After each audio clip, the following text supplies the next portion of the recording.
There is also growing scrutiny when it comes to Donald Trump and his taxes. Trump has said himself, "I work very, very hard to avoid paying taxes."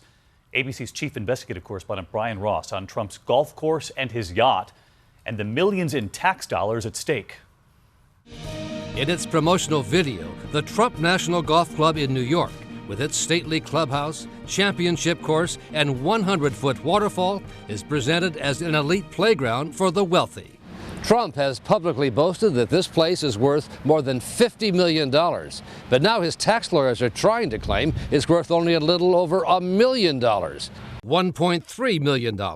That would mean his tax bill would drop from $808,000 a year to just $80,000. And now this small town is forced into a legal fight with Donald Trump. There are individual homes worth a lot more than $1.3 million. How could it possibly be that low? Going back decades, Trump has been a master of tax loopholes and accounting maneuver. I fight very hard to pay as little tax as possible. When he bought this luxurious yacht, the $29 million Princess, in the 1980s, he said he did it for the good of America. I like to see the great jewels of the country being owned by the people of this country. And it had a big play as to why I bought this boat. But part of the play was to avoid paying the New Jersey state sales tax on the purchase. Trump used offshore and out-of-state corporations to buy the yacht and then lease it back to him, ducking a $1.75 million tax bill. If there's a loophole, Donald is laser focused on it. Again and again, the billionaire boasts his properties are the most amazing, the most luxurious, the best, until it's time to pay up.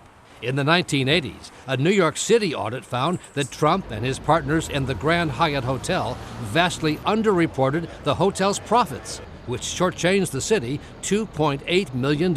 Sneaky? Oh, it was very sneaky. He cheated the city of a substantial sum of money. Trump has denied any direct role, but auditors found he signed off in this letter on what officials called the sneaky accounting practices that led to the underreporting.